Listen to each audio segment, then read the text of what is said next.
I think the president must be conscious that to save the life of Kenya is more important than to change the constitution at this particular time. The constitution belongs to the people of Kenya. And the people of Kenya are saying daily, they are pleading and begging, please stop this process. Let us take care of ourselves. Let's feel for one another. Let us treat our sick.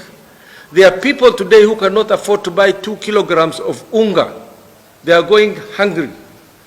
There are people who are doing casual works, that they cannot go to people's homes because people fear them that they might be carrying COVID viruses. They are going home empty-handed. They have got nothing to take back to their children. Brothers and sisters, in this country, we have to know what our priorities are. Our priority is not to address the constitution for the sake of political gain by a few individuals. We have to look after the interest of the 47 million or 48 million Kenyans. So we would call upon the powers that are there.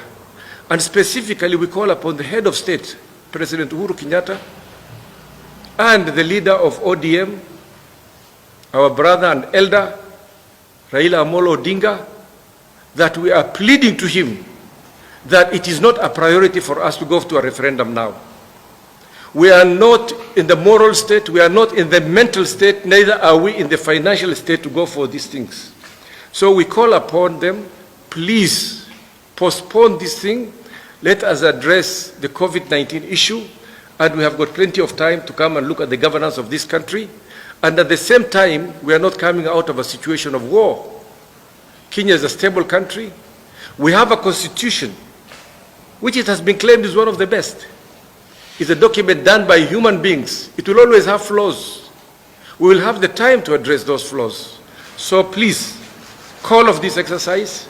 We can debate about it later on. We can make more proposals, but call it off. If you don't call it off and you think it's absolutely crucial, which we still beg you not to do, then the question of locking up the door and locking people out should be looked at in great way. The above, the Muslim leadership have arrived at the following conclusions. A, there are no apparent benefits BBI will bring to the nation to demand constitutional changes.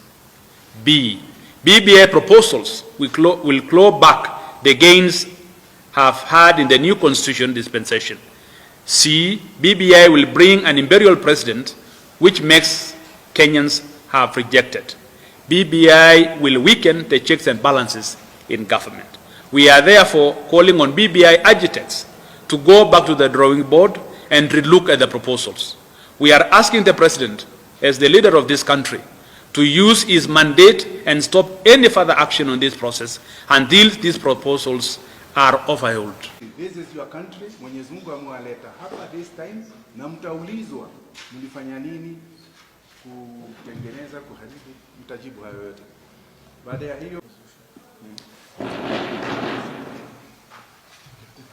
so of Kenya Muslims asome statement yetu on behalf of all Muslims of Kenya.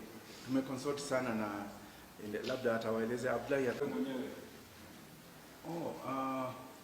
My name is Yusuf Murigo, ni Deputy Chairman.